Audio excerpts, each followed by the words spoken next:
बिहार के दो माटी के लाल, एक शत्रुघ्न सिन्हा, दूसरे पवन सिंह आज पश्चिम बंगाल आसनसोल की धरती पे चुनाव लड़ रहे हैं। क्या इसका प्रभाव पड़ेगा? मैं कैसे जानता हूँ? मैं तो जानता ही नहीं हूँ। कहीं ऐसा है, अभी आप जो कह रहे हैं मुझे तो ये भी नहीं पता है बिहार में हैं, कहाँ से हैं, या मैंने कुछ तारीफ सुनी है कलाकार सिंगर के तौर पे कि भोजपुरी फिल्मों में चाहे कुछ जगह उनका, लेकिन मुझे नहीं पता है कि वो बक्सर से हैं कि वाराणसी से हैं, यूपी से हैं कि बिहार से हैं। लेकिन जहां से भी हैं सबको चुनाव लड़ने का अधिकार है। ये लोकतंत्र है। अगर उनको चुनाव लड़ने के लिए भेजा गया है तो ये मायने नहीं रखता कि उनके अगेंस्ट में कौन है, मैंने क्या रिकॉर्ड कायम किया और क्या रिकॉर्ड कायम करूंगा। ये नहीं, मतलब है कि लोकतंत्र में सबको चुनाव लड़ने का अधिकार है और वो आ रहे हैं, तो मैं भी उनके लिए अपनी शुभकामना और शुभाशीष रखता हूँ। फैसला जनता करेगी। और जिन जिन नामों को अनाउंस किया गया उनमें बहुत सारे नाम ऐसे हैं जिनको देखकर लगता है कि वो अपना ही हित नहीं सोच रहे हैं, अपने साथ साथ शायद वो विपक्ष का भी और टीएमसी का हित भी सोच रहे हैं। तो इसलिए तो मैं कहूँगा इस सोच के लिए उनको बधाई देता हूँ। लेकिन वो कुछ भी कर लें, कोई भी नाम अनाउंस करें, कितने लोगों का टिकट काटें, कितने लोगों को कट फॉर सीट करके इधर का उधर, उधर का इधर करके उलट फेर करके लाएंगे, 400 पार या 370 ये भूल जाएं, किसी कीमत पर संभव नहीं है।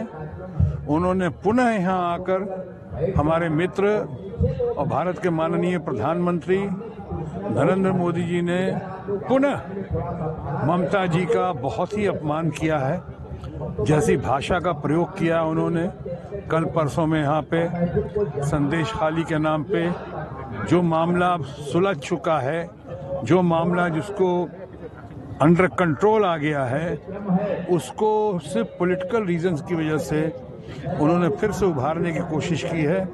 और इस तरह से उभार कर उन्होंने जिस तरह का भाषा का प्रयोग किया, जैसे पिछली बार दीदी वो दीदी करके जनता उसको आज तक माफ नहीं की उनको, उसके लिए इस बार भी जिस तरह का भाषा का प्रयोग किया है वो निंदनीय है, शर्मनाक है। प्रधानमंत्री पद के लिए और हमारे मित्र माननीय नरेंद्र मोदी जी के लिए ये शोभा नहीं देता।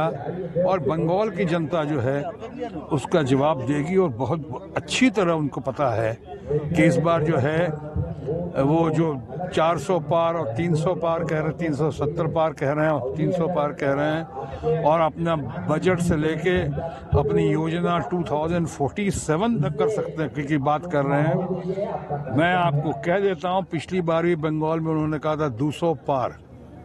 आपके सामने मैं आज कह सकता हूं, उस वक्त 200 पार कहा था तो 70-75 सीटों पर निपट गए। वो भी कैसे निपटे उस पर मैं ज्यादा नहीं जानना चाहूंगा, बहुत सारे इसमें बातें हुई। तो इस बार अगर उसी औसत से आ जाएं तो 200 कहा था तो 70-75 पर निप गए। अब 400 पार कह रहे हैं तो यहाँ भी उन्होंने 150 पौने 200 पर निपट जाएंगे, इससे आगे नहीं बढ़ सकते हैं। अगर गलतफहमी में तो भूल जाए। वैसे जिस तरह के नामों की घोषणा की है और अभी आज आपने जैसा बताया, मैं फिर से कहूँगा कि उनका इंटरनल अफेयर है, जिसका करें, लेकिन मैं इनमें से बहुतों को नहीं जानता हूं और ना ही मेरे अंदर कोई ऐसी प्रतिस्पर्धा की कोई दौड़ है उनके लिए, उन लोगों के लिए। मेरे पास मुझे आसनसोल की और बंगाल की जनता का, बिहार की जनता का, झारखंड, उड़ीसा, पूरे देश जो मिनी हिंदुस्तान है आसनसोल, उसकी जनता का भरपूर आशीर्वाद है। और मैं समझता हूँ इस बार फिर आप लोग के सहयोग से, जनता के आशीर्वाद से तमाम पुराने हम कीर्तिमान एक नए तरीके से स्थापित करेंगे।